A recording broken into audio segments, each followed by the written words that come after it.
The views and opinions expressed on the following program are those of the host and guests and do not necessarily represent those of any organization, including One Generation Away.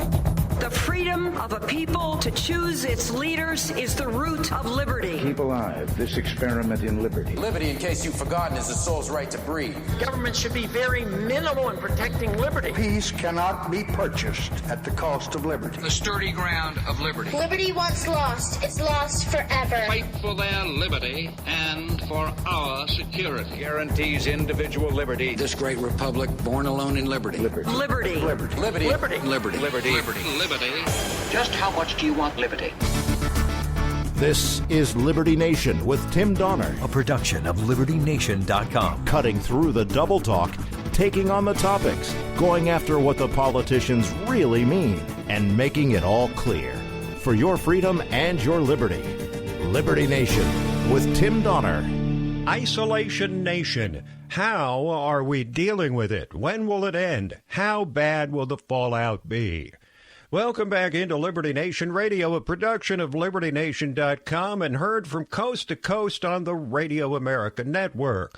America goes crazy on the coronavirus. The nation and the world close their doors and stay home. And nobody has any idea what comes next. But we will bring you sharp analysis and information from multiple angles, from multiple experts from LibertyNation.com. We'll focus on the economic angle, the potentially frightening collapse of the stock market and job market, with economics correspondent Andrew Moran. Threats to our liberty with the expanded power of the federal government in this time of crisis, with constitutional lawyer and legal affairs editor Scott Cosenza. The big question of whether President Donald Trump is equal to the entirely new and unprecedented challenges presented him in these last days, whether Trump is equal to such a time as this. But we start with the social angle on all this, how we as individuals and as a nation are dealing with an unprecedented forced experiment in radical social distancing. As we're joined by the better half of Liberty Nation, the editor-in-chief of LibertyNation.com herself, Leesa K. Donner. Leesa, welcome back. Thank you, Tim. Glad to be here. Well, I don't know where else I would be. We don't really have any choice. Fortunately, we've had a good marriage for 34 years, and our kids still like us, so we're in pretty good shape, the two of us. But I want to talk about the behavioral side of this. We lived through, you and I, through 9/11, and me especially through the JFK assassination. And one of the things that happened in both was a total loss of humor, of wit. Everyone was sullen, depressed, it seemed. In this case, what we've seen is sort of a mix of dark humor and real humor and doom and gloom. It's like people are not sure whether they're allowed to still laugh. They think so, but they're not sure. I wrote an article this week that was pretty popular called Many Social Benefits of the Coronavirus. And, no more rush hour, no more crowds, no more standing in line. Sometimes you just need to look at the bright side. Well, as you've said, what the whole country is going through is like a forced social experiment. You have examined this question closely, and it's obviously still a work in progress. But what stands out to you right now, circa mid to late March 2020? Well, we can whine and complain all we want, as I wrote for Liberty Nation, but, here we are. We need to make sense of it and try to capitalize on the type of person we are. If we're an introvert, maybe these are the best days of our lives. We don't have to go to Aunt Ethel's 90th birthday party because they'll bar us at the door. Maybe we have a long reading list on our Kindle. Maybe we can binge watch something like Schitt's Creek, which is absolutely hysterical with Eugene Levy and Catherine O'Hara. Maybe we need to find some hobbies. Maybe we're type A and we need to clean out the sock drawer. I actually had my kids this week do something they've never done, which is organize the refrigerator and the pantry, and they did a darn good job. Yeah, better than I did, but let's not talk about that part. To be both crude somewhat and truthful at the same time, Leesa, Liberty Nation and online organizations like it the most invulnerable to the virus will get a louder voice now that people are forced to fill day after day on their calendars and they can't go out. They need to be with themselves or their immediate families more than they've ever been used to. It seems like people like us, online journalists, have a greater responsibility than ever to deliver accurate and timely information and reliable analysis. Well, I think this is good for the nation. And as I wrote in my article about the social benefits of coronavirus, a lot of people have kids at home. They're home from high school, grammar school, elementary school, middle school. And, we have a site called lngenz.com. And, there's a lot to benefit from. There's quizzes, worksheets, curriculum on American history, government, civics. Maybe this is a time when your kids might be open to a better balanced education instead of, having their malleable minds be drilled with lefty ideas. Well, LN Gen Z was set up specifically to explore and fulfill the mission of the parent organization of LibertyNation.com, at least one generation away, which is applying America's founding principles to the issues of today. That says it all. And we have ready curricula available for the many people who are suddenly thrust into being forced to homeschool their children, something that you and I have done over the years, but most people haven't. And so LN Gen Z, let's be shameless in promoting something which is readily available right now to parents who are desperately looking for ways to continue their kids' education because many, if not most, schools across the country have been shut down, many for the rest of the year. Well, no, here's a scary thought. A lot of parents might be dialing into what their kids' homework is, and they could really see, what their kids are being taught. And, that might be downright frightening. That might lead a lot of parents to think, gee, I didn't realize they were teaching this or that. I think we have a great opportunity for, in many ways, connecting. People say, well, distance yourself, et cetera. But I think this, at least for families, gives us an opportunity to reconnect in new and different ways. Now, you've been a prolific writer over this time of crisis and uncertainty and fear and all that. And another of the illuminating articles you've written during this time is on the reliability of the information we're getting, which is obviously a moving target, and about the one best test sample we should be looking at for answers on how bad or not bad the coronavirus really is. Tell us about that. Well, a Stanford University professor put out an article on Stat magazine, and I've actually linked to that in my article. What he said is, we only have like one closed system to look at, and that's the Diamond Princess. And I think, that would be the cruise ship. Yes, exactly. I think what's happening is that all these experts are getting on TV every day and scaring the nation, I think, with unreliable information, and we just don't have enough yet. Well, I think the most revealing remark that I heard all week, Leesa, was when I went to the supermarket on Monday morning, which was a good decision because after that, people that went to the same supermarket said the shelves were almost cleaned out. They were about 20% empty when I went there. But the produce manager there said the problem is everybody wants a 6-month supply of everything. So people are panicking as if it is a natural disaster, as if there be a hurricane or even a tsunami, when in fact, I don't think that bathroom tissue is something that's really been an issue when there's a virus going around. We don't have the capacity, I think, to really keep up with 6 months worth of anything unless you're going to be a prepper and dial into everything canned and frozen. And even frozen, you have to have enough freezer space. Look, you can whip yourself up into an entire frenzy, or you can, really try to make the best of the situation and not get involved in all the doom and gloom. And, I'm just a little worried about how the politicians are barking at each other when they should be really working together at a time like this. I think the American public would be much happier if they weren't barking at each other.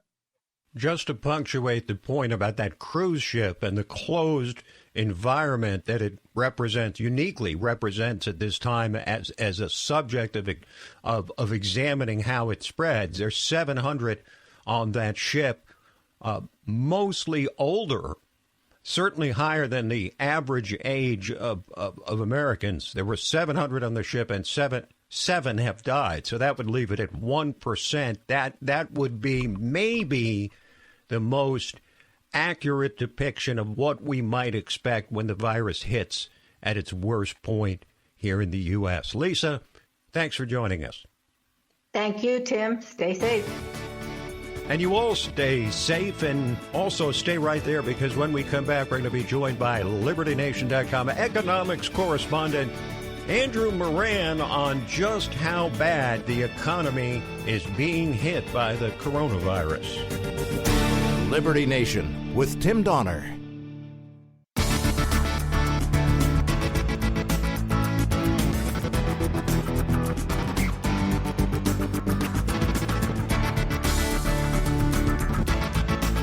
We believe that all men are entitled to the blessings of liberty.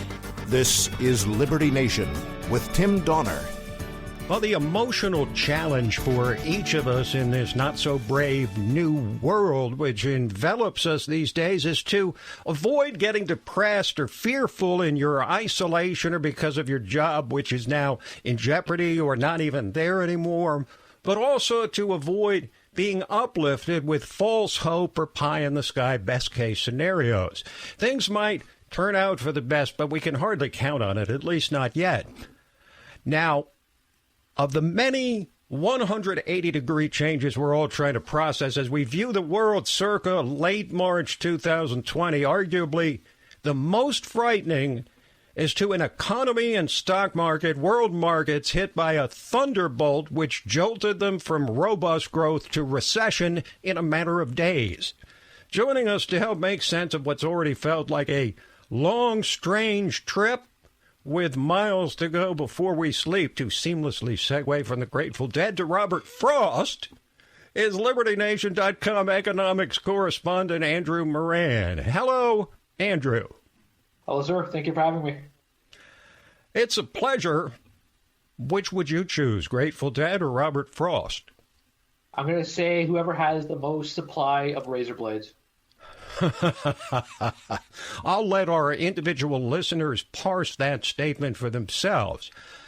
So, Andrew, let's start with a dramatic understatement. Things are very different than the last time you joined us when we were discussing the almost esoteric question of whether 2% or 3% economic growth was realistic for 2020. Now, we're told that we're looking at the live possibility of a complete global economic collapse.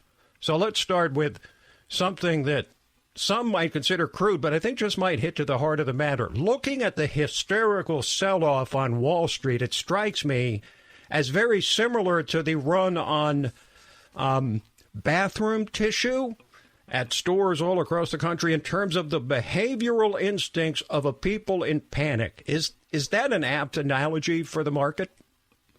Yeah, yes, I think it is an apt analogy. And, we tend to make fun of people who are stockpiling toilet paper or in the financial markets, people selling everything they have. But you can't necessarily blame them because there's so much chaos out there. There's so much uncertainty. No one knows what the heck is going on. Anything can happen. Although I haven't seen any data to support this, but I think the main sell-off that you mentioned earlier had to do with the mom and pop investors. These were people who they put all their money into the late stage of the bull market, and they couldn't bear the bear market.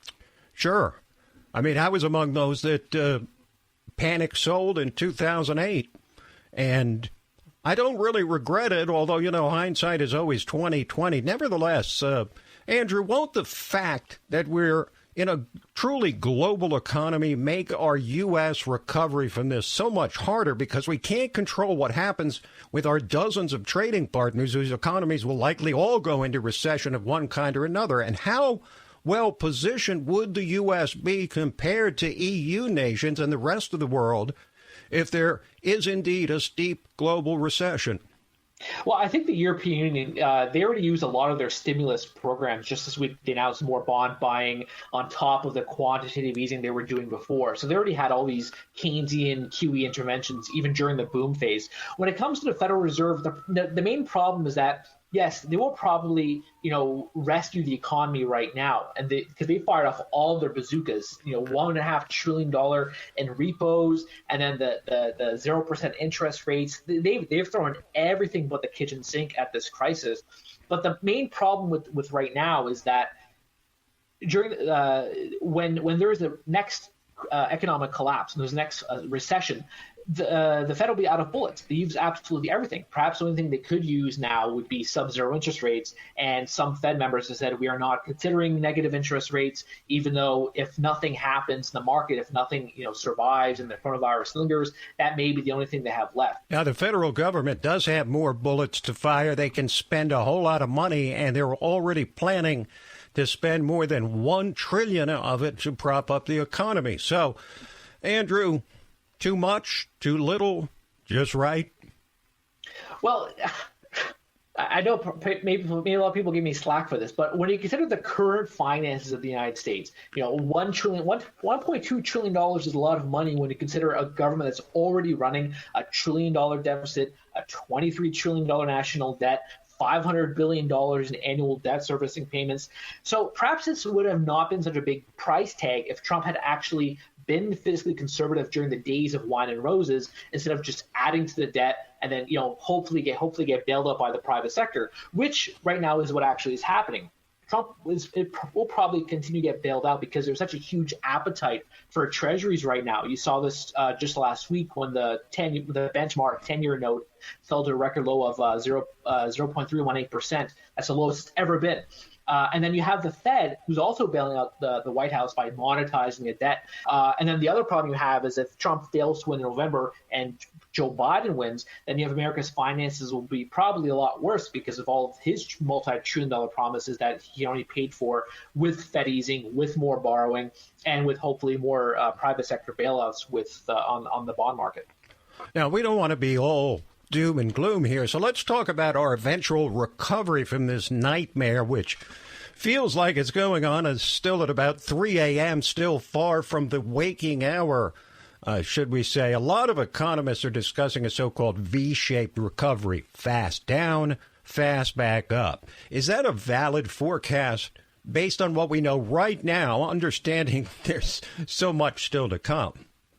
Well, the main problem with the market right now is that even everything that's been thrown at it, with the Fed easing and the government bailouts and all the other governments around the world and central banks doing the same thing, is that nothing seems to be improving. The main thing is that the coronavirus, as long as it stays, as long as it keeps infecting people, you're going to continue having these dead cat bounces. You're going to have investors trying to catch falling knives. You're going to have these volatile 1,000-point swings. When President Trump said a week ago that when this whole thing subsides and the market's going to boom, he was right. There's so many opportunities right now, and everything's going to return to normal. And you have Fed easing and pumping money into it, and then it's a year afterwards you have to worry about when the bust happens. But overall, everything's going to return to normal. People shouldn't be panicking as much. You're going to get your toilet paper. You're going to get your avocados. We're all going to be good to go. That's what we were waiting to hear. Thank you for joining us, Andrew. I appreciate it. Andrew Moran, economics correspondent for LibertyNation.com. We'll take a quick break and then come back to address the question of whether President Trump is equal to such a time as this. Liberty Nation with Tim Donner.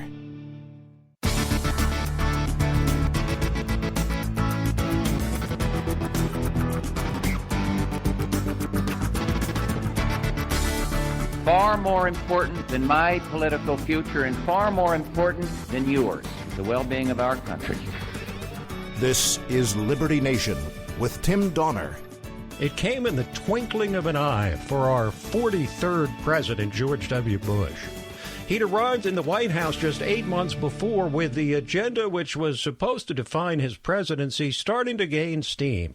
Domestic initiatives, tax cuts, economic growth, cultural renewal, and no nation building.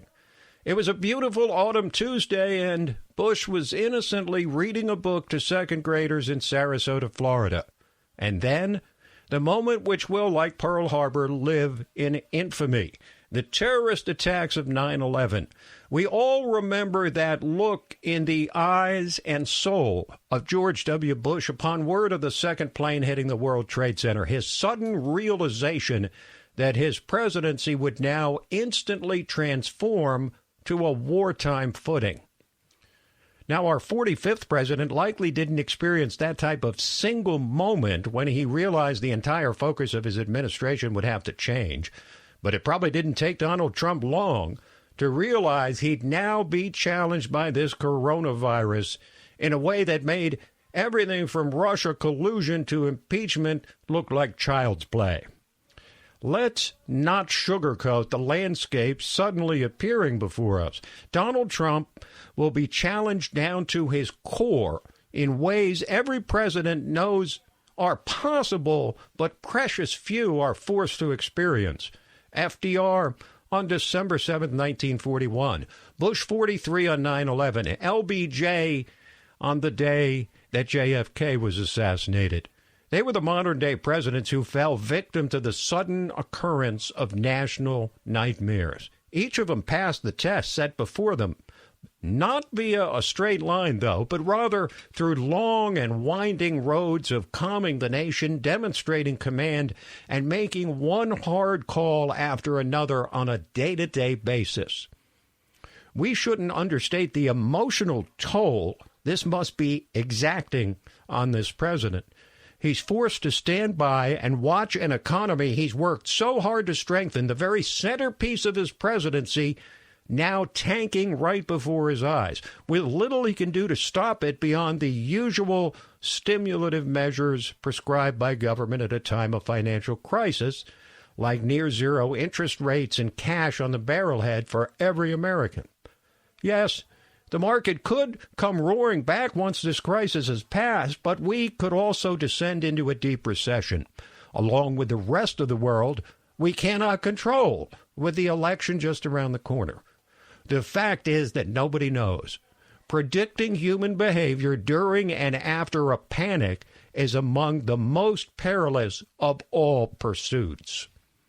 On the other hand, could Trump actually ultimately benefit from the opportunity set before him to function in disaster and demonstrate a resolve in the face of a true national crisis? Can he prove to the American people that he does indeed possess skills he had previously not been required to demonstrate? Sure, but we're a long way from knowing the answer. Beyond that, the president is dealing with a crisis unique to our modern history in one profound way. It affects literally every single American. No person in this country, we're told, is immune from either carrying the virus, catching it, or suffering the fallout from its spread. The people of the South and the Heartland and the West were certainly emotionally rocked by Pearl Harbor, the JFK assassination, and 9/11, but those tragedies did not reach into their very homes as COVID-19 has done. And now we have not just ourselves, but everyone else and the nation as a whole with whom to concern ourselves. And that's before we even stop to add up the inevitable carnage of shuttered businesses, lost jobs and wages, and the astronomical cost of recovery. Trump has proven repeatedly over his legendary life and times that he is nothing if not nimble, a quality now required of him every single day as he calls upon Americans to sacrifice, something no president ever wishes to do. But he's also being called upon to reach deep within himself and extract other skills not comfortably in his wheelhouse. Can he convince the American people that he's doing everything within his power and that he's in control of the situation? Can he keep the nation calm? Can he bring down the temperature of an elite media covering this crisis as if it was just another in a long line of Trump scandals? Crucially, can he win the confidence of so many Americans who find him repulsive? Can he demonstrate leadership to the point of building genuine national unity on a subject which every reasonable person agrees must be immune from political partisanship? Trump will also be required to swallow the bitter medicine of potentially reckless federal spending, as we talked about with Andrew Moran in the last segment, the equivalent of dropping cash out of airplanes, which will blast apart any semblance of fiscal or economic discipline and leave Trump and the Congress with a mighty mess to clean up when the dust clears. Trump's posture should properly be to eliminate partisanship from his own repertoire, as he's largely done these past 2 weeks, and publicly exhort leftists and their allies in the media to hit the pause button on their personal attacks so that a nation threatening to reach the breaking point can at least unite in the battle against this plague on all our houses. The anti-Trump media, the fourth estate, must get over itself for just a breath, and project to the nation the reality that we have only one president, like him or not. They need to refresh their understanding of why freedom of the press was granted in the Bill of Rights. It was for the crucial function of informing, not influencing the public. And rarely has that been more imperative than right now. Right now. As each day brings new problems and more infections and deaths and restrictions, we will surely find out much about this man we elected to shake up the status quo and who now most ironically finds himself desperately seeking to preserve it. Perhaps Barack Obama can sympathize, having run on a platform of fundamentally transforming America, but who was forced to employ drastic measures immediately upon taking office following the Great Recession of 2008, just to keep himself and the nation from sinking into the abyss. Indeed, Trump might be wise to seek advice and counsel and solace from the only four men who can truly understand what he's going through right now, having lived through the same pressure cooker of the hardest job in the world, and that would be the four living presidents, all of whom face more crises than any of us could possibly know. Three of them, Obama, Bill Clinton, Jimmy Carter, are from the opposite party. But should that even matter right now? If George W. Bush and his bitter opponent, then Senate Majority Leader Tom Daschle, could memorably share a heartfelt hug on the floor of Congress in the aftermath of 9/11, surely Trump, Pelosi, Schumer, and everyone else can be expected to offer nothing short of full mutual support. Whether an ordinary citizen or one in the realm of politics or the media, can we not reduce our thinking, just for now, to what each of us can do to help? For better or worse, we have only the man in the White House upon whom to rely for the leadership required at this never-to-be-forgotten juncture in American history. And we all have more time on our hands for deeper thought these days. So why not take a minute to contemplate in a hopeful and prayerful state the same question about President Trump, which was asked in the biblical account of Queen Esther, heroine of the faith, after she accepted the charge to protect the most vulnerable at a time of great peril. Who knows whether he has not come to the nation for such a time as this? And we'll return with Talkin' Liberty. Liberty Nation with Tim Donner. Where can you find honest political commentary with sobering analysis, accountability, deconstructing threats to our liberty, and boldly reporting the truth? Subscribe to LibertyNation.com YouTube channel, where facts matter. Combat propaganda and defend freedom at Liberty Nation Gen Z. LNGenZ.com is your portal for news, videos, and worksheets without the spin. LNGenZ.com. A free-thinking future starts here. Well, so far today, we've focused on the social and economic side of this coronavirus disaster and the challenge of a lifetime for President Trump. And Now we examine the state of our liberty as the federal government gets deeper and deeper into more and more methods of stimulating an economy they fully expect to all but collapse in the days ahead. So it's time to bring on our guardian of individual liberty for the segment which we call Talkin' Liberty. Welcome, Scott Cosenza. Hi, Tim. Thank you. Okay, so you are Liberty Nation's legal affairs editor and someone who keeps an eye on what the ramifications are of government action, and that's never been more important than right now. So let's go through some of the things that are at issue as the country tries to adjust to a period of time like nothing we've ever seen. Martial law. Let's clear the air about what martial law is and isn't, and whether there's any actual danger of the United States falling under martial law. Well, I'll put the lead out front, and by and large, no, there is no such danger. We keep hearing these things like shelter in place and self-quarantine. There was a story this week out of New York with dueling predictions or directives, one from the governor and one from the mayor, where the mayor says be ready to, I don't know if you use the term shelter in place or self-quarantine, but it gave people the impression that there would somehow be a lockdown. And then Governor Cuomo came out and rejected that notion vociferously.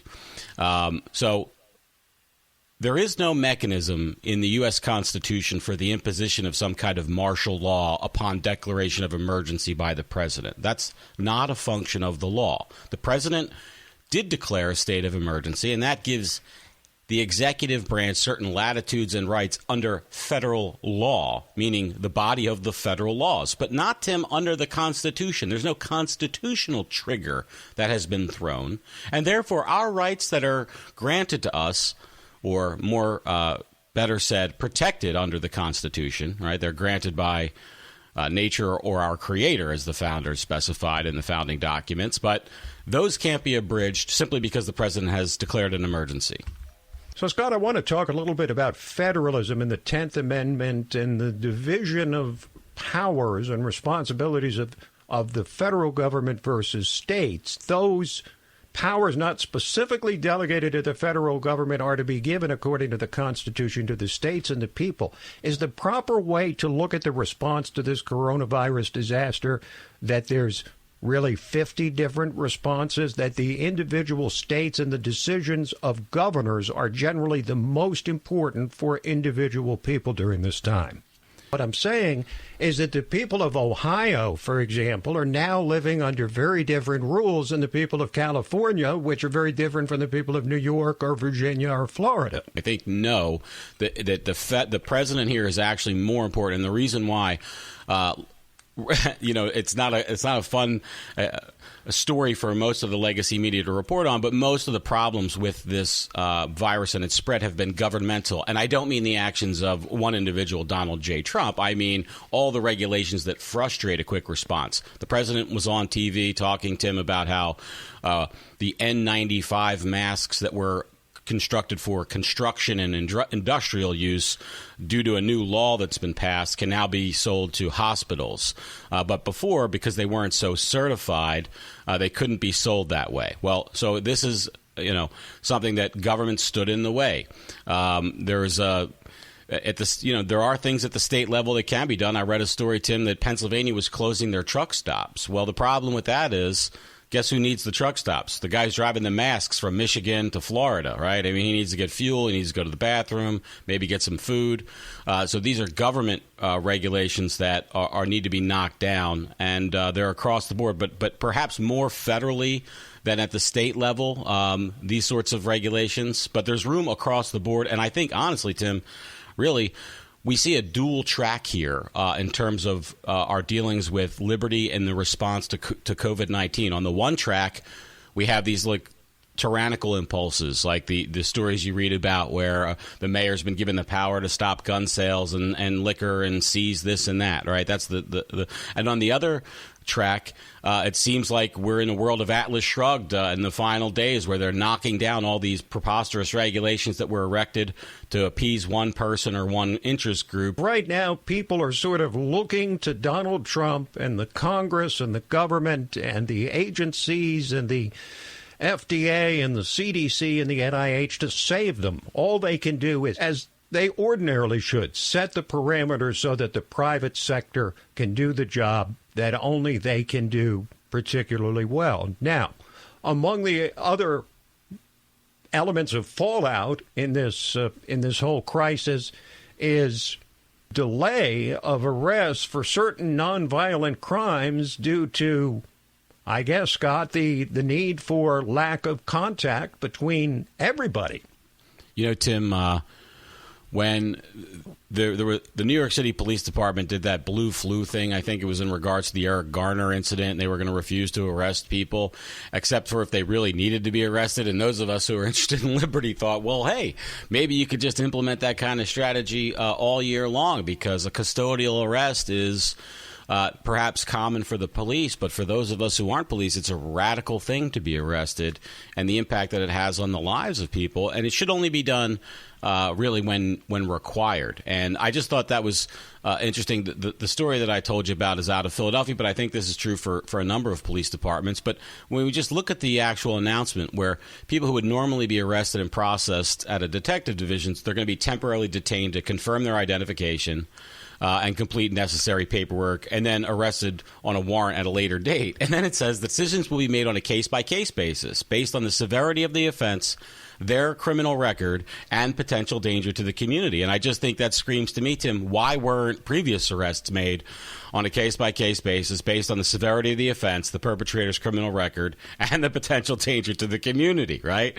Wouldn't that be a more sane way to go about deciding who to take off the street and not? Desperate times require desperate measures, Scott. Yeah, indeed. Now, when the dust settles and the smoke clears from this period of time like no other we've ever been through, and the federal government has thrown well over $1 trillion, by the time everything adds up, it'll be well over $1 trillion at this problem. We're going to have to pay the piper one of these days, and one of the things being discussed, it's inevitable, Scott, a tax increase of up to $1 trillion. Well, I like to talk about it that way because I think no media is talking about it that way. And this is the stimulus spending package. Instead of being billed as a paycheck for you, me, and every other American, we should bill it what it is. It's a giant tax increase that goes to some people. And the bill will have to be paid, Tim, at some point. Finally, on the matter again of constitutional issues raised by emergency measures taken by the government, student privacy laws. Apparently, they still apply if coronavirus just closed your school, as so many of them have been closed across the country. We're going to see, Tim, lots of litigation after this, and the president's emergency order doesn't cover, these sorts of deviations from a law like that. This is one of the reasons why it takes so long for a company to maybe produce a face mask or a glove. Like, the legal environment and regulatory environment really do matter. Well, I think the only solution to avoiding a circus of litigation once all this is done, Scott, would be the Shakespeare solution. Tim, how dare you? I didn't say what that was. He might have had multiple solutions, Scott, and I'm recommending one of them. I'm not going to say which, but I think you'll be here next week. I appreciate that. Thanks for joining us. Yeah, thanks, I think. This program, Liberty Nation Radio and LibertyNation.com's own podcasts, The Uprising, hosted by Scott, and The Rabbit Hole, Politics and Prose, where past is prologue, hosted by our own Mark Angelides. All of them available on demand at LibertyNation.com. So that is it for this week, but we'll be back at you next week, same time, same station. Till then, this is Tim Donner saying stand up for liberty, and for heaven's sake, stay healthy. See you next time.